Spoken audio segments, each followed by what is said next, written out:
Hello, my name is Michael Brett Lavenstein. I am replying to uh, Mr. Aziz Khan in regards to his commentary video in the topic of week of October 5th, the Bonilla Silva article, Rethinking Racism. In my own video, I discussed about how there are a lot of ideologies and a lot of people think, oh, racism is a psychological flaw, as said in the article. And like I said, I think that is problematic because it's a lot deeper than that. It's a systemic issue, and a lot of the mainstream idealist views are very limited. Because the structure of society, as shown on page 467, is not classified as racist, and the blame is taken off systemic issues when they really are the root of the issues. And in response to what, as he said, he talked about the lack of structural theory of racism, how it's a very tangible topic, and that's why, and how he supports a critical race theory, and I support it as well. I think it's a very good way to put a more stable definition to racism that one can use to trace the problems of racism to be something systemic. And he talked about how certain people are privileged by racism, like when slavery was a thing. Well, it still is a thing very much. Oh, don't get me wrong, but in the United States, when slavery was very legal, a lot of people benefited from it. The white people benefited from it. The colonizers did, because it was free labor, so people didn't have to pay to get labor done. But ever since slavery was banned, a lot of people try to fight against that because they didn't want to have to pay for labor. And but slavery still exists today, even especially in the United States. For example, in the United States, we just basically transformed slavery into prison labor. If you actually do research, you'll see that a lot of prisoners are paid to do work like everyone else in the country, but they're paid at probably like a 50th or 20th. They're paid cents per hour. And so it might as well be slavery because it's such cheap labor.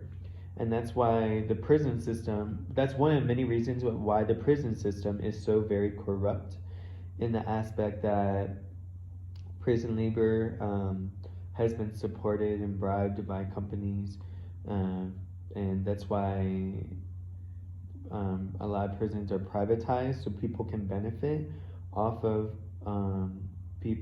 off of prisoners that are majorly, or the majority of prisoners are of the black community, because the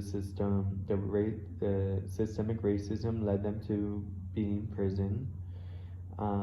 And there have been judges, there are many stories and news reports about how there are judges that today in society have been bribed and are still being bribed to be unjustly, or not very just in their punishments, as in they charge specifically the black community, people of color, unusually long or harsh prison sentences, because they know the judges will get paid. The judges will do that, and well, the judges know that companies are going to do that, and it doesn't really affect the judges because the judges continue to live their life however they want, no matter who they send to prison. And so privatized prisons benefit and pay for low cost of labor, which helps companies that pay that use that labor. So it is very different and is very much a systemic issue. And I also really liked how Aziz brought up color blindness. I think that's also a major issue in the idea of racism and is counterproductive. People who refuse to take note of like public racism, they actually allow the manifestation of discrimination in systemic racism, and they aren't going to speak up because they're like, oh, everyone is equal. I don't see color, even though people of color are being paid less, etc.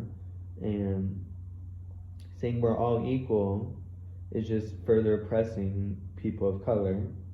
And by claiming they don't see race, people also avert their eyes from how people engage in racist practices that contribute to segregation, like school segregation and neighborhood segregation. Also, police brutality, like color blindness will lead to police brutality, housing discrimination, how there's a lot of racism in the enfranchisement of voters, or I would say the disenfranchisement. And also, and I also would like to bring up how there's a difference between race and ethnicity. Race perpetuates stereotypes and groups people together by their physical traits, and which is what allowed for white supremacy to form and form that the idea of these physical traits had a biological basis, which they don't.